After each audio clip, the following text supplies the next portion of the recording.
This is a Cisco PIX 520 enterprise firewall from the late 1990s, but inside it's just using commodity hardware, including a regular old floppy drive and a Pentium II CPU.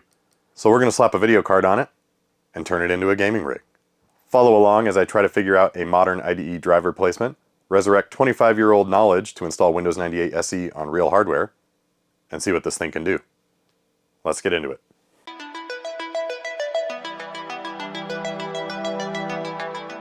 This is a Cisco PIX 520 firewall. Best I can tell, it came out in the late 90s. The Cisco retirement notification mentioned it was end of sale in mid-2001. And as you can see, pretty big unit. It's about the size of a desktop tower of this era. And in fact, here is a newer PIX 506E, a fraction of the size and probably quite a bit more powerful. On the front, we've got that 1990s red Cisco Systems logo. Always a big fan of that one. I think they kind of dumbed it down later on when they made it all curvy and everything, but I suppose they were just going with the zeitgeist on that one. You probably also noticed we've got this door here. This is a fully metal chassis, by the way. It's pretty impressive. Got these captive thumb screws that come off, unveiling a full metal door. By captive, I mean they don't just fall out, which is a nice thing that Cisco usually does. And behind that door, we've got a regular old floppy drive. Something very interesting about these old PIX units is by and large they use commodity hardware, as being alluded to by the floppy drive. We've got what used to be a compact setup disk, Sharpied PIX config backup on it. We'll see if we can load that, take a look what's on there later. Leave that in there for now. Continuing the tour, we have two network interfaces, probably 10, 100 megabit. Now this is of course a firewall, so it's protecting a network from the outside, but allowing internet access and whatever traffic that the administrator decides is allowed. So these would be typically labeled by the network administrator as the outside interface and the inside interface. Internet would plug into your outside interface, and the firewall would protect your network on the inside interface. In fact, on that smaller PIX I was just showing you, the previous owner literally labeled them inside and outside. Moving further right, we've got a console port, so this is where you would connect a serial cable. On slightly more modern Cisco gear, like this PIX I keep referring to, you'd have one of these RJ45 classic sort of blue Cisco console cables, and you'd get that into your computer. This one is just the straight DB9, about 10 million different ways to deal with this, but I just like to use one of these DB9 to RJ45 adapters, and then I can throw that blue cable in that I was showing you. Piece of cake. We will be firing this up and looking at what's going on there shortly. And then just under the serial port, we have a slightly bigger one labeled Failover. Speaking of labels, I imagine the previous owner did that. I doubt it came from the factory like that, but if it did, let me know. So if you happen to own two of these, you could do like a hot failover if one dies. So if one loses power, it'll fail over to the other one immediately, and they're keeping their configuration in sync. You use one of these special failover cables from Cisco. You plug the primary end into your main firewall, and then you can have a secondary failover firewall. I don't have two of these 520s, but I do actually have two of these later model 515Es. And on the back here, you can see they also support the failover cable. I actually have a video where I failed over between two of these units that I have using this very cable. That was actually really fun to set up. I'll link to that video down in the description. That covers the front of the unit. It's always sort of interesting when you have tons of ports on the front of the unit. Sometimes Cisco did that, sometimes they didn't. Not sure why and when they decide to do that. The 7200 series is sort of set up the same way, where what you would probably call the front has all the network ports coming off of it. We'll flip this around and show you the back, and then we'll open her up. This will be quick. Power supply, of course, what looks to be a commodity AT or ATX power supply. And this unit is officially a PIX 520 Rev D0. Very easy to get in and service this thing, just 3 screws across the top. A patron named Joshua actually gave me the tip on this thing, the eBay link. I got this shipped to my door for $45, and it's, you know, it's no joke. And they also accidentally sent me this DVD VCR combo. Looks like one of the nice gray ones. So if you're at Goodwill on the East Coast and you misplaced your DVD VCR combo, I've got it. Anyway, let's continue.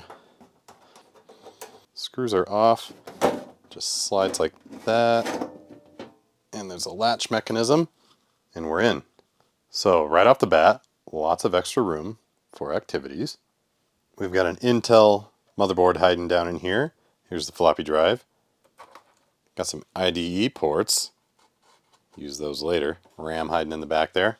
And the most interesting aspect of all, what appears to be, I want to say a Pentium II. It's possible it's a Pentium III. They came out in '99, and this thing was also late '90s, so my money's on Pentium II. We'll find out when we pull it out. Got what looks like just an off-the-shelf ATX power supply. I can see the connector down in there, and all the Molex connectors are just bundled up in the case here. We've got our two network interfaces plugged into PCI slots here. We've got a couple ISA slots down here. We'll go over this card in more detail in a second. Remember, on the back we had the console port and then the failover port underneath it. And they're just using this ribbon cable, and it snakes over here. And I think way over here, it's just plugging into at least the serial port on the front of the motherboard. While we're pointing everything out, 112 volt case fan. I almost forgot, an HEP slot. That's a surprise tool for later. And then this thing plugged into the ISA bus here. This is called an ISA slot. This one that's bigger than PCI is, I believe, some sort of flash card that this thing boots off of. So everything you're seeing here is commodity, right? You could buy these things off the shelf. So what Cisco did, I think, is they put the PIX software, the firewall software, on these flash carts, and probably the BIOS of this motherboard is configured to boot off of it. And if it sounds like I kind of know what I'm talking about, it's because I've sort of dicked around with this a little bit. I poked around just enough to convince myself we could get gaming on this thing. Speaking of gaming, let's pull this RAM stick, see what we're dealing with here. 128 megabytes.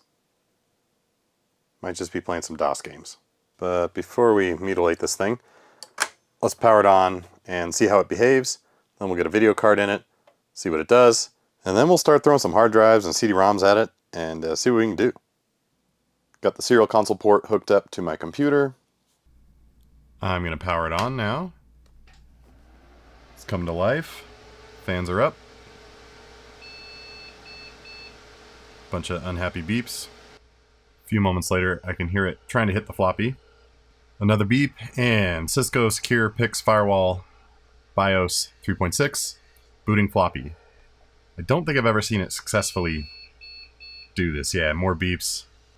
And then it just starts over. I think something might be wrong with the floppy disk that's in there. It's gone bad or something, so I'm going to pull it real quick. Let's pull the floppy out for now. Maybe there's something wrong with this disk. It looks okay at first glance. I mean, it's not obviously damaged, but who knows. Round 2, no floppy. Turned it on.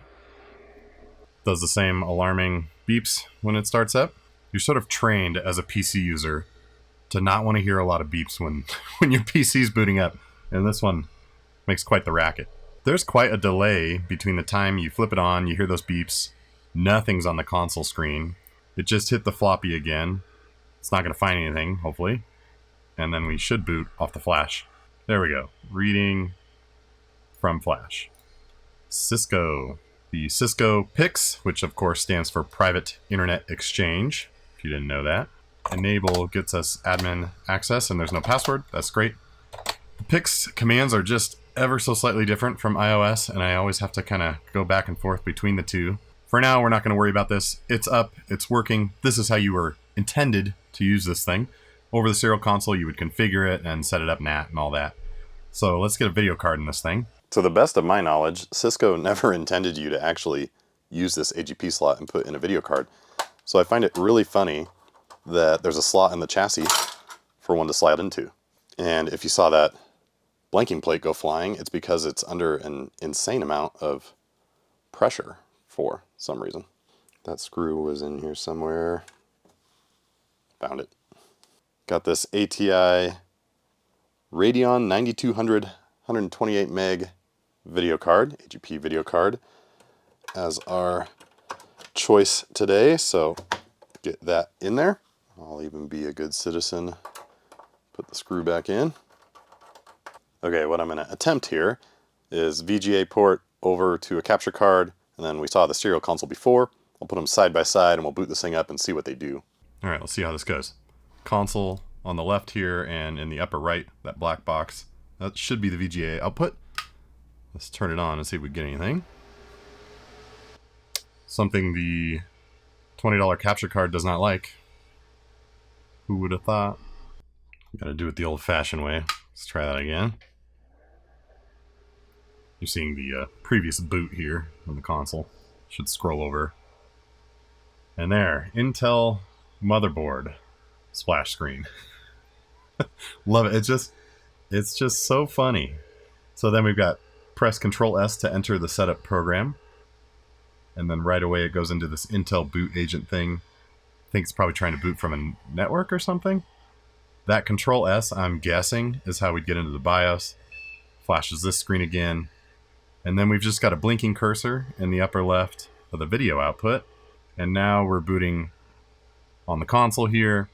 So I think whatever software is running on that flash card just blinks the cursor onto the video screen for whatever reason. And here we are. So that's the behavior.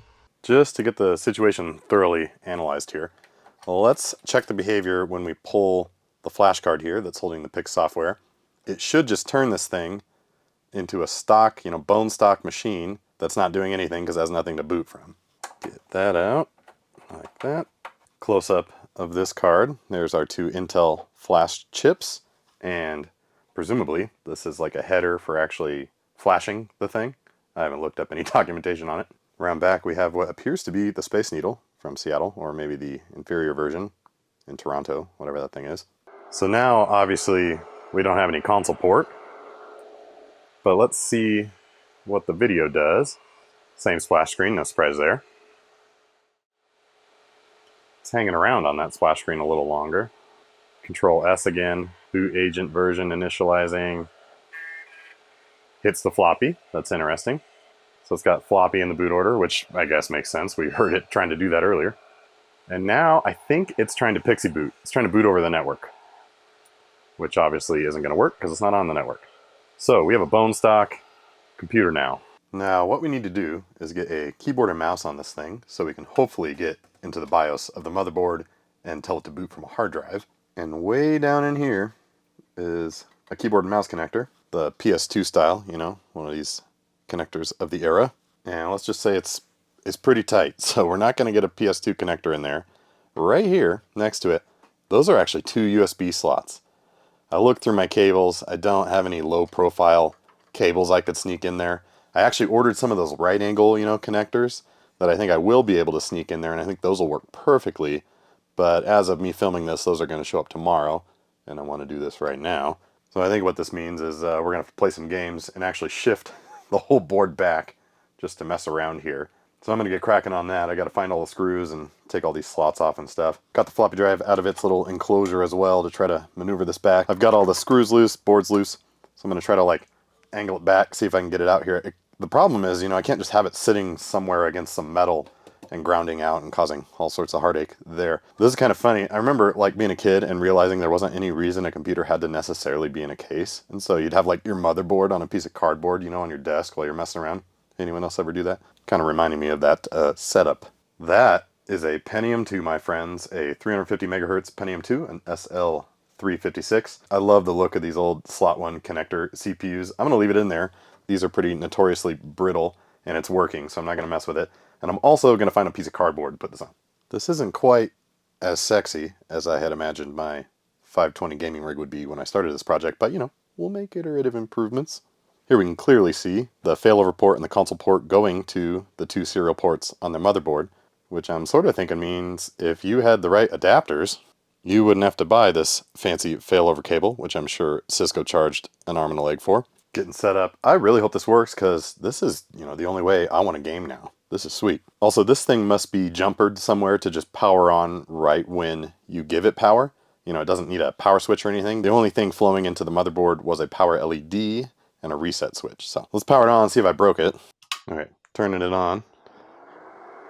We want to be able to get into that Control S menu. That's good. It's not totally dead. Whoa, totally different. Phoenix BIOS, F2 setup. I didn't do anything other than pull it out of the case. All right, so here is where it's going to be really important for me not to mess with stuff because I want this thing to work as a router. I don't want to totally hose it. Just poking around here. So removable devices might be that card that it tries to boot from. I'm just going to leave that. What would that be actually? Okay, actually, I'm sitting here confused about what removable devices means. So let's go down here. And it's just the legacy floppy drive. So that is what it tries first. And then it says hard drive. And it thinks the hard drive is this bootable add-in card, which is missing right now, obviously. So it's going to be critical that I get this back into the right configuration after I'm done gaming. So I think what I'm going to do is I'm going to bring the CD-ROM above the hard drive. That'll be fine. There is no CD-ROM installed, but we'll get one on there shortly. And I think those are the only changes we're going to need to make. I suppose I might need to replace the CMOS battery. Let's see what it does. It was complaining about that. All right, fair enough. Let's get to work. For the CD-ROM, we're going to throw this on there. She's a 56 speed. No idea if it works. Never tested it, so we'll find out today. And unfortunately, I might have to unclip some of these Molex connectors down in here so I get some power to it properly. The hard drive situation is not so simple. Believe it or not, none of these are IDE drives. I'm usually collecting enterprise equipment. This is all SCSI. These are a bunch of old IBM SAS drives. I've got a couple, newer SATA things going on in here. No IDE, so we're gonna have to get clever. So I was looking through my piles of stuff, and we have a couple options.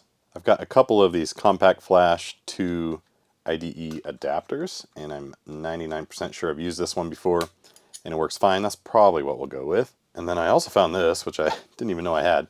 This is an IDE to SATA adapter, and it's kind of interesting actually. It can go either way, so you can plug a SATA host into here and get IDE hard drive here, or you can plug this into the motherboard, which is what we would end up doing, and plug in your SATA drive here. We'll use this if the compact flash isn't working out for us, because I've got some SATA SSDs if we're desperate. I've never even used this thing. It's a little rough, not the best solder work here. I bet I got this on AliExpress or something, but kind of cool. I think you'll agree that this is looking like really good. Probably not a lot could go wrong. The compact flash adapter is floating around over here. I unfortunately did have to cut the zip ties on Cisco's quite excellent bundling of the Molex connectors so that I could fish enough power over to the CD-ROM and get it on a stable surface over here. They're each on their own IDE channel, so one for the CD-ROM, one for the hard drive. We'll see how that goes. Unplug the case fan to hopefully make things a little less loud in here. I know that sounds bad, but don't worry. She's out in the open, getting plenty of air. It's just a Pentium II. It's got its own fan. We'll be all right. To get us warmed up, we'll throw this Ubuntu 4.04 live CD in there just to see if we can get all the peripherals working. And then the ultimate goal here is a Windows 98 SE install. Well, here goes nothing. Power it on. And let's get our disk in. This thing opens. That's good. Let's sneak that in before it tries to boot to it. It's just been sitting on this splash screen for like 2 minutes. So that's not good. Keyboard input does nothing. Unplugged the compact flash adapter and we'll try again. And I mean like really unplugged. The cable broke. So that's nice. You can hear it trying to spin up that CD-ROM now. Didn't do that before. All right. Party time. Wonder what's up with that flash drive. That'll be fun to figure out later. Let's do F1 to resume, and hopefully we get into Ubuntu. That 56X Max is ripping. Look at that. Beautiful. Okay, that works. I doubt this is what Cisco intended. The CD-ROM's working just fine. Well, let me figure out this hard drive situation. I think we'll switch from this one that wasn't working, and there's the IDE end connector there, stuck in there from when the cable broke. This is a StarTech unit, and I think I've used it before. I think this one works. We'll switch to this and see where we get. And I'll also go ahead and burn a Windows 98 SE install disk. If you thought the PIX setup was good, well, check this out. This is how I burn CDs. I know I could do some USB stuff or get it on the flash card in another way, but I like doing it this way. It's more authentic, and it reminds me of being a kid. Hopefully have us set up for success here. Got the Windows 98 install media. I'll pop that in right when we power it on. And we've got the other compact flash to IDE converter that hopefully works. Well, it's doing the same thing. It just sits on this splash screen. The CD-ROM doesn't spin up, doesn't try to boot from that when this thing's plugged in, just like the other one. We've got LED indicators saying everything's fine. So I'm gonna have to think about this a little more. I think I know what's going on. So remember I had moved the CD-ROM up before the hard drive, and so I just rebooted it with nothing plugged in, and that got reset. So my CMOS battery is dead, obviously. So what's happening, I think, is that there's no removable drives installed.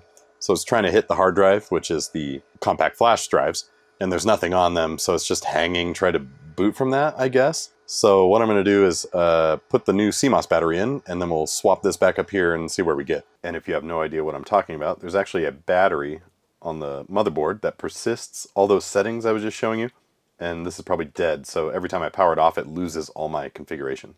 I was going to confirm that with my voltmeter and measure this CMOS battery I just pulled from the board, and in a supreme stroke of irony, the battery on that is also dead, so we'll replace that first. And as expected, it is pretty much dead.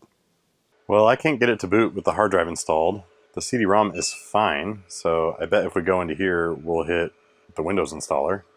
Okay, I've been messing around with this for about an hour, and the plot has thickened. This thing won't recognize any of my compact flash adapters.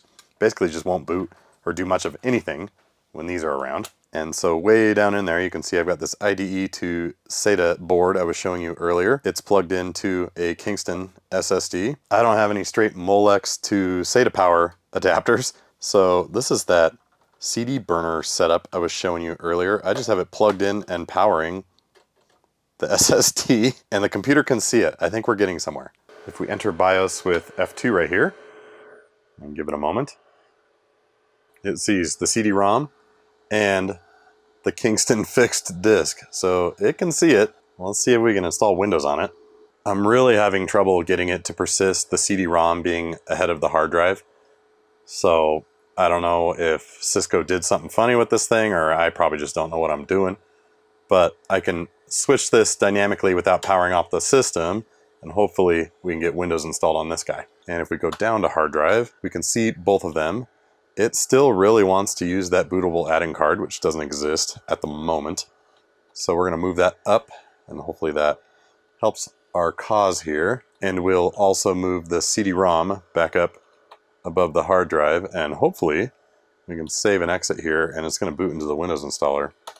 I should also mention I put the floppy drive back in. There's nothing in there, but I didn't know if it was being picky about that or what. Another hour has gone by. Let me tell you what I learned. I was using the retail Windows 98 SE disk. This is not bootable. Back in the day, Windows 95, 98 especially, you'd make a floppy boot disk, and that's how you would actually enter the installer. And I didn't want to do that. I didn't want to deal with that. For some reason, I remembered the 98 SE retail disk being bootable. It's not. You need the Windows 98 SE OEM disk. That's the only one that's bootable.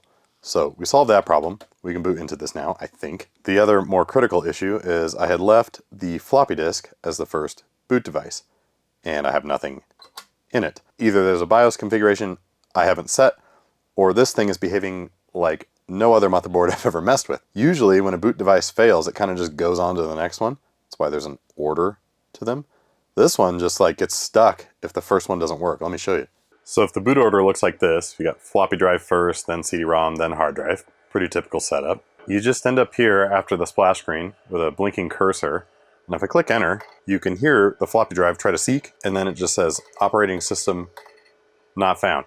It's not trying to advance to the next boot device, which is infuriating.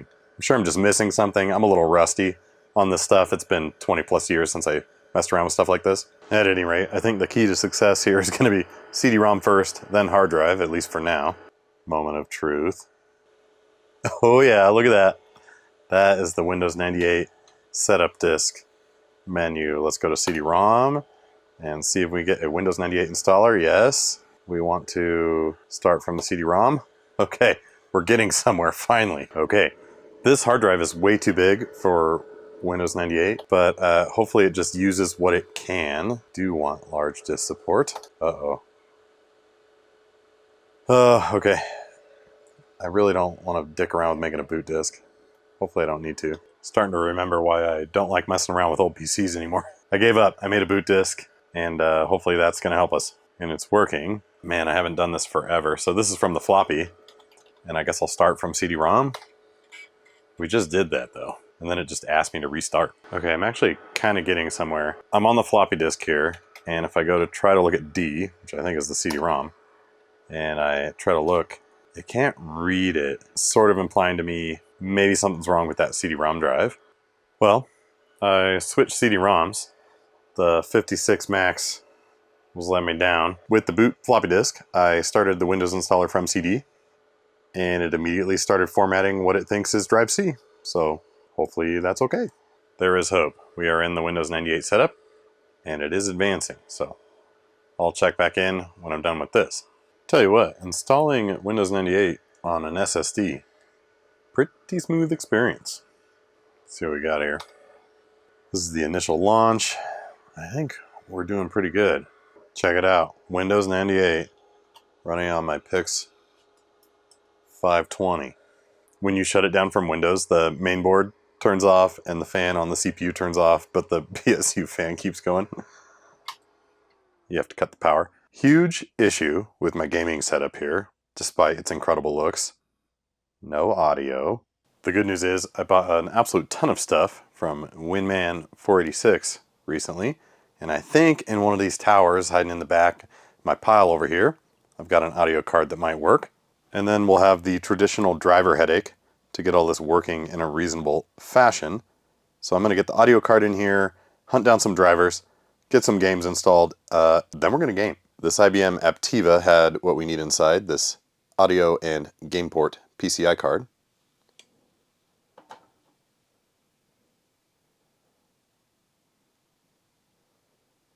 It also had some Loctite super glue floating around inside the case.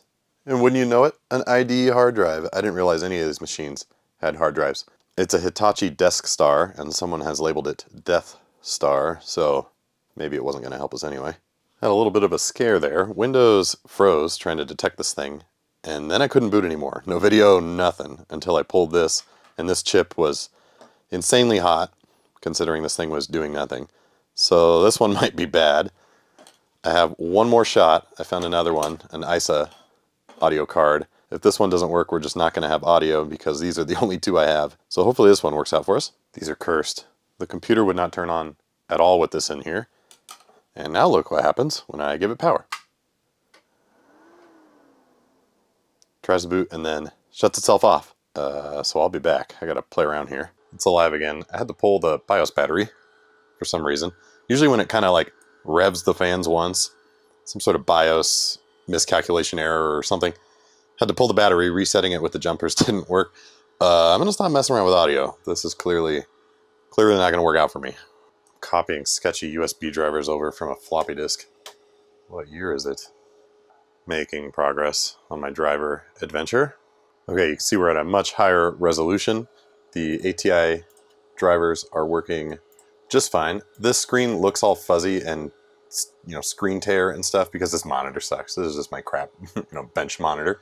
But we're looking good. This is the only USB stick I have that I could get this thing to recognize as a mass storage device.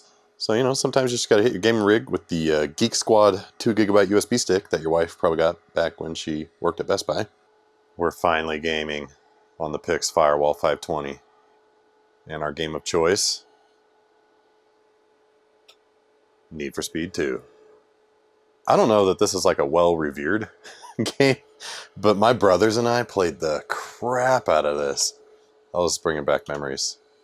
I think you can unlock like a Ford supercar, which of course was the best one. I really liked playing this GT90. Had like this like airfoil that opened on the back. Anyway, I have not gotten into a race yet. I'll see how it handles. Oh yeah, this Pentium II and this and this ATI card having no trouble. Man, it's too bad we don't have. I don't remember how to. Oh, there we go. Look at that. Oh yeah, dude. Oh, this is bringing back so many memories. Yeah, my brothers and I would like sit and watch each other play. I want to say we had the steering wheel game, joystick. Oh man, this machine is actually, I'm making all these jokes about gaming and stuff, which I hardly ever do. This actually is going to be a nice little Pentium II machine for me. Look at this. It is having no trouble with this game whatsoever. This is great. All right. So what's next for this thing? Well, obviously, I want to get it all back in the case, I'm waiting on some parts. I need some low profile right angle USB connectors. I might even hunt down an old PCI USB card to simplify all that. I won't need the CD-ROM. In fact, I just use Daemon tools to mount ISOs, for that Need for Speed 2 install.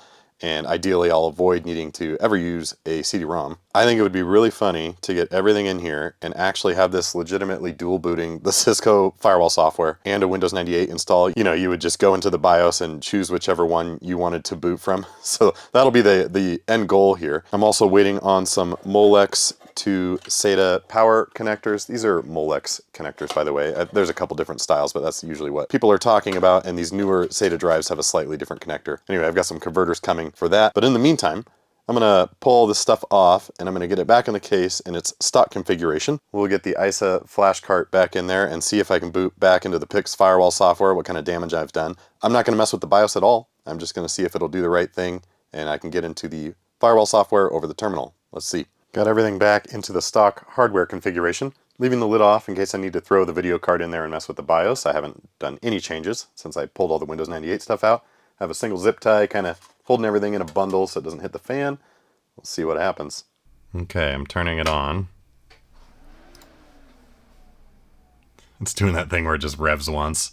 It really doesn't like it when you make hardware configuration changes, I think. Let me pull the battery again. Well, that was an ordeal. I pulled the network cards temporarily and the battery, and it was just not wanting to start, but we're back and it's complaining. Not enough network interface cards installed. It requires 2. Let me throw them back in, just for good measure. We're back in business. Oddly enough, it mattered which order the Ethernet cards were in. I put them in backwards from the way I pulled them out, and it would just get hung right here. Literally swap the cards, and we're in. So, this thing is back in business, and I'm pretty sure I'll be able to dual boot as a Windows 98 SE gaming rig. Thanks for following along. Obviously, I need to sort out the audio issue, and when some more parts roll in, I'll get all this stuff put in the case permanently, and I'll be able to dual boot between Windows 98 and the PIX firewall software. This was a pretty fun project. I really love convoluted setups like the one I had cooking, and it was a nice reminder of just how difficult it used to be to deal with this stuff. When I quit Need for Speed 2, the Windows registry got corrupted and Windows had to restart like 3 times to fix itself. Another reminder that I'm going to be at VCF Midwest Saturday, September 7th, 2024, next weekend. So if you see me there, definitely say hi. Thank you so much for watching. If you haven't subscribed, please consider doing so. And if you'd like to see behind the scenes type content, in fact, I had some sneak peek videos of this little project, you can check out my Patreon. Thank you so much for watching. I hope you enjoyed this, and I hope I see you in the next video.